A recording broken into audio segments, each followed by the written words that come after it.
Hello, नमस्ते, जय जिनेंद्र, कैसे हैं आप सभी लोग? तो आज का टॉपिक इस पे है, आज का टॉपिक है लेट मैरेजेस पे। लेट मैरेजेस मतलब जिनकी शादी 30 के बाद, 32 के बाद या 36 के बाद होती है। तो एक घर में जो उनका घर रहता है उसमें एक माहौल तो रहता ही है कि एक टेंशन का माहौल रहता है, उनके ऊपर बहुत ज़्यादा प्रेशर बिल्डअप होता है। लोग इसकी एक परेशानी के थ्रू जूझते हैं कि अभी तक शादी नहीं हो रही है, अभी तक शादी नहीं हो रही है। लेकिन ये क्यों एक तरीके से ब्लेसिंग होता है, एक वरदान होता है। उसके साथ-साथ में जो लेट मैरेजेस होती है, वो कुछ चार्ट्स के लिए क्यों बहुत ज़्यादा अच्छी होती है। तो मैं आपको सारे प्लेसमेंट्स बताऊँगी। और देखिए, ये जिनकी लेट होती है ना, इनके इसमें एक फ़ायदा देखा गया है कि इनकी जो मैरिज होती है बहुत स्टेबल होती है, बहुत मैच्योर होती है, इनफैक्ट बहुत ज़्यादा लॉन्ग लास्टिंग भी होती है। और हमेशा एक चीज़ और देखी गई है कि जिनकी लेट मैरिजेस होती है, उनके केस में उनको शादी के बाद में काफ़ी अच्छा मटीरियल सपोर्ट मिलता है। मटीरियल सपोर्ट से मेरा मतलब है कि उनका जो घर है वो अपग्रेड होता है। उसके अलावा उनका जो जॉब है, करियर है, बिज़नेस है, उसमें उनको बहुत ज़्यादा फ़ायदा होता है। तो कौन-कौन से ऐसे प्लेसमेंट्स हैं, क्या वो आपकी कुंडली में है? तो शुरू करते हैं हम लोग सबसे पहले सैटर्न से, शनि से। देखिए, शनि का फर्स्ट हाउस में होना या सेवन्थ हाउस में होना लेट मैरिज को दर्शाता है। या तो शनि का साइन हो एक्वेरियस, कैप्रिकॉर्न, या फिर शनि खुद फर्स्ट हाउस में हो आपके, या आपके सेवन्थ हाउस में। फर्स्ट हाउस में आपकी पूरी पर्सनैलिटी बन जाती है। आपकी लाइफ नॉर्मली बहुत धीमे पेस से चलती है और 32 के बाद एक स्टेबलाइज इफेक्ट आता है। 36 के बाद में बहुत ब्यूटीफुल ब्लूम होता है। लेट ब्लूमिंग चार्ट्स होते हैं, मतलब मैं सिर्फ अभी एक प्लेसमेंट की बात कर रही हूँ, एक प्लैनेट को लेके बात कर रही हूँ। पूरा जो चार्ट होता है वो एक डिफरेंट ब्यूटीफुल रिजल्ट रेंडर करता है। सबके लिए डिफरेंट डिफरेंट तरीके से चीज़ें होती है। बट अभी जो बात हो रही है वो एक प्लेसमेंट की बात हो रही है, सिर्फ सैटर्न की बात हो रही है अभी, कि सैटर्न फर्स्ट में हो या सेवन्थ में हो तो आपको किस तरीके से इफेक्टिव मिलेगा। तो मैरिजेस लेट होती है। इनफैक्ट जो फीमेल रहते हैं, फीमेल नेटिव रहते हैं, उनकी मैरिज नॉर्मली देखा गया है 29 के बाद। 29 के बाद, इनफैक्ट 32 के बाद, 36 के बाद तक देखी गई है। Same goes for male native. 34 से लेके 36 तक के बीच में उनकी मैरिजेस देखी गई है।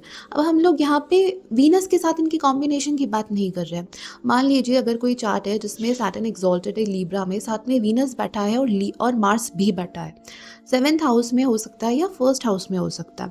अगर फर्स्ट हाउस में है तो अराउंड 29ish उनकी शादी देखी गई है। मैं जो आपको बता रही हूँ वो जो मैंने अभी तक रिसर्च करा उसके बेसिस पे मैं आपको रिजल्ट्स बता रही हूँ कि अगर फर्स्ट हाउस में बैठा है तो 29 तक मैरिज देखी, उसके बाद तो बहुत बढ़िया ब्लूम देखा गया है। मतलब जिनकी मैं बात कर रही हूँ, जिन लेडी की मैं बात कर रही हूँ, उन्होंने किसी सेलेब फिगर से शादी करी है और उसके बाद में वो मिडिल क्लास से थी और उसके बाद में उनकी लाइफ एकदम स्काई रॉकेट हो गई और बहुत ब्यूटीफुल तरीके से स्काई रॉकेट हुई। मतलब मटेरियल कंफर्ट के साथ साथ में इमोशनल मैच्योरिटी, इमोशनल कंफर्ट सब उनको मिला। तो जो लेट मैरिजेस है ये हमेशा एक स्टेबिलिटी का काम करती है। अगर जैसे मान लीजिए जिनकी लेट मैरिजेस होने वाली रहती है, वो लोग जल्दी शादी कर लेते हैं। अगर वो लोग मान लीजिए उन्होंने 22 में या 18 इयर्स में या 24 इयर्स में कभी उन्होंने अगर शादी कर ली, तो इस केस में क्या होता है?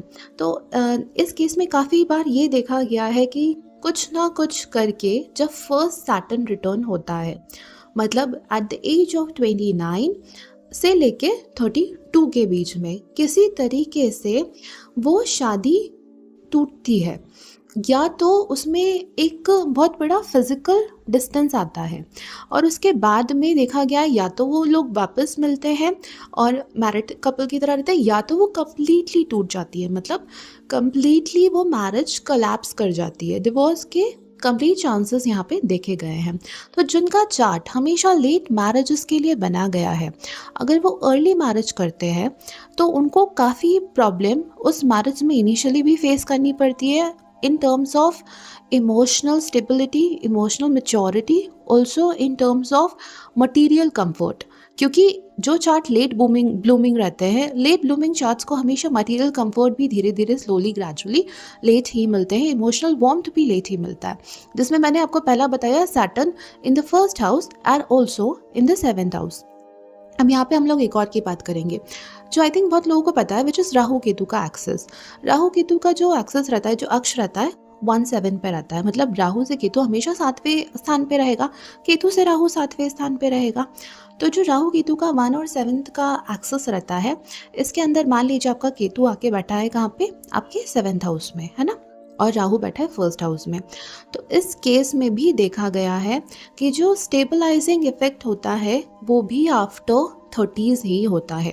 आफ्टर इनफैक्ट 34, 35 का कुछ कुछ केसेस में 36 के बाद, 38 के बाद 42 ईयर्स में भी देखा गया है। इस केस में भी यही है कि एकदम अर्ली मैरिज अगर हो जाती है तो वो भी डिवोर्स रेंडर करती है। तो यहाँ पे डिवोर्स के केसेस इसलिए बनते हैं क्योंकि जिनका जो चार्ट है वो दिखा रहा है लेट मैरिज, किसी तरीके से कर्म के द्वारा आपका ऐसा बना संजोग जहाँ पे आपने किसी व्यक्ति से शादी करी और उसके बाद में आपने जो भी कर्म था वो भोगा और आपका डिवोर्स हो गया। बट हाँ, जो लेट मैरिजेस रहते हैं वो एक्चुअली बहुत अच्छे रहते हैं, उसको लेकर से डरना नहीं चाहिए कि अच्छा लेट हो गया तो फिर अब क्या करेंगे, या फिर इतना टाइम लग गया, मेरा यूथ निकल गया, या मेरा पूरा ये टाइम वेस्ट हो गया। इस तरीके से कभी नहीं सोचना चाहिए। जो चीज़ लिखी हुई है वो चीज़ एक बहुत अच्छी अच्छी तरीके से वो रिजल्ट रेंडर करती है, तो उससे फाइट नहीं करना चाहिए, उसको एक तरीके से एम्ब्रेस करना चाहिए। और यहाँ पे देखिए आपको एक और चीज़ का यहाँ पे ध्यान रखना है कि आप ड्यू कोर्स ऑफ टाइम में आप इन चीज़ों को लेके डरे नहीं, आप अपने करियर पे फोकस करें, अपने सेल्फ पे फोकस करें और अपनी इमोशनल मैच्योरिटी पे, अपनी चीज़ों पे फोकस करें। तो जब आप खुद पे फोकस करेंगे तो ये चीज़ भी देखी गई है कि जैसे इमोशनल मैच्योरिटी जल्दी आती है। तो आपने देखा होगा कुछ लोगों का सैटर्न मान लीजिए 7th हाउस में, ठीक है, और जैसे ही इमोशनल मैच्योरिटी उनकी आई, उनको बहुत जल्दी में इमोशनल मैच्योरिटी आ गई, उनकी जल्दी 28 ईयर्स में भी बहुत जल्दी शादी हो गई। तो इस तरीके से भी बहुत सारी चीज़ें यहाँ पे देखने को मिलती है। यहाँ पे मैं आपको राहु केतु के एक्सेस के बारे में बता रही थी। अगर राहु 1st हाउस में, 7th हाउस में केतु है, तो जैसा कि मैंने बताया आफ्टर 40s के बाद में भी सेकंड मैरिज के भी चांसेस रहते हैं। सेकंड मैरिज के साथ साथ में अगर फर्स्ट मैरिज का आपका फिजिकल डिस्टेंस रहता है तो वो आफ्टर 40s, आफ्टर 42 हो सकता है कि आप लोग वापस मिलके और उस मतलब आप लोग पर्सनली खुद के कंसेंट के साथ में मिलके वापस से उस मैरिज को ब्यूटीफुल बना सकते हैं। लेकिन हाँ, केतु जो रहता है ये एक तरीके से डिटैचमेंट देता है जहाँ पे भी बैठेगा। तो यहाँ पे हल्का सा डिटैचमेंट आता है इन चीज़ों को लेके, लेकिन राहु एक इल्यूजन क्रिएट करता है। राहु इन 1st हाउस पूरी पर्सनालिटी इल्यूजन में चली जाती है और राहु एक और बहुत अच्छी जहाँ बैठता है वहाँ एम्पलीफाई करेगा। तो ये साथ साथ में एक आपकी पर्सनालिटी को भी एक बहुत ब्यूटीफुल सा टच देता है, एक मैग्नेटिक टच देता है। लोग आपकी तरफ अट्रैक्ट भी होते हुए, आपने देखा हुआ होगा कि जो राहु वाले रहते हैं उनकी हाइट तो लंबी रहती है, ये चीज़ भी है। दूसरी चीज़ रहती है जो राहु के लोग रहते हैं वो बहुत मैग्नेटिक रहते हैं, उनसे लोग अपने आप अट्रैक्ट होते हैं, स्पेशली अपोजिट जेंडर के लोग उनसे ज़्यादा अट्रैक्ट होते हैं और इस कारण से उनको काफ़ी रिलेशंस भी देखने को मिलते हैं और उन रिलेशनशिप में अनफॉर्चुनेटली उनको हार्ट ब्रेक भी मिलता है। यही एक्सेस अगर उल्टा हो जाए, मतलब राहु इन 7th हाउस और केतु इन 1st हाउस, तो Ketu in the 1st house आपको एज अ पर्सन डिटैचमेंट देता है। समहाउ आपके घर में जो गणेश जी की मूर्तियाँ रहती हैं वो बहुत ज़्यादा रहती होंगी और उसके अलावा आपको अकेले में रहने में बहुत मज़ा आता होगा। मतलब ऐसा है कि लोग अगर घर में भी रहें तो वो घर में बैकग्राउंड में अपनी बातें करते रहें, आपसे डिस्कस ना करें, आपसे बातें ना करें, चलता रहे, चीज़ें पीछे चलती रहे, इस तरीके से देखा गया है। तो इसमें क्या होता है, जब राहु 7th हाउस में आता है तो ये बहुत इल्यूजन क्रिएट करता है। ये बशर्ते आपको वापस बहुत लोग यहाँ पे अट्रैक्ट करेंगे यहाँ पे, लेकिन अट्रैक्शन डिफरेंट रहेगा। इनिशियल में क्या था, जब राहु आपके 1st में था और केतु 7th में था, तब आपका जो अट्रैक्शन था वो इल्यूशन आपके लिए क्रिएट हो रहा था, आपका माइंड आपके लिए इल्यूशन क्रिएट करता है। राहु इन 7th हाउस में क्या होता है कि आपको ऐसे लोग मिलते हैं जो खुद ही एक इल्यूजन में जीते हैं। उनका एकदम एकदम लाइफस्टाइल जो रहता है ना, बहुत एसेंट्रिक लाइफस्टाइल रहता है, बहुत डिफरेंट लाइफस्टाइल रहता है।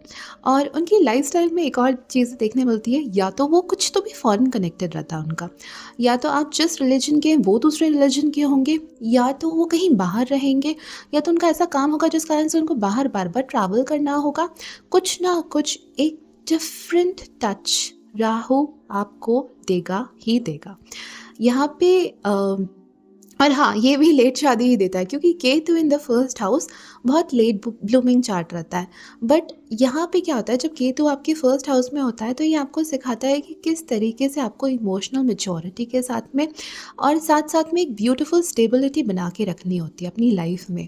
और एक डिटैचमेंट का लेसन होता है। डिटैचमेंट का मतलब ये नहीं है कि सब छोड़ के यहाँ पे संन्यास की बात हो रही है। हाँ, बशर्ते बहुत चांस ऐसे भी होते हैं जहाँ पे सब कुछ छोड़ के लोग संन्यास धारण करते हैं, लेकिन मैं सिर्फ एक अभी नॉर्मल प्लेसमेंट की बात कर रही हूँ। तो इसमें क्या होता है कि एक डिटैचमेंट, एक कर्म योगी की तरह यहाँ पे लोग जीना सीख जाते हैं। सारे वो काम करेंगे, घर के सारे काम करेंगे, सभी रिश्ते बना के रखेंगे, लेकिन एक डिटैचमेंट उनका हमेशा रहेगा सब रिश्तों के साथ में। तो ये राहु केतु का एक्सेस है। इसके अलावा हमारा मून का भी संबंध रहता है, वीनस का भी संबंध रहता है, बहुत सारे रहते हैं जो कि ये मैं कवर करूँगी अगले वीडियो में। तो प्लीज़ लाइक करें, शेयर करें, कमेंट करें। मिलूंगी आपसे आपके अगले वीडियो में। तब तक के लिए जय श्री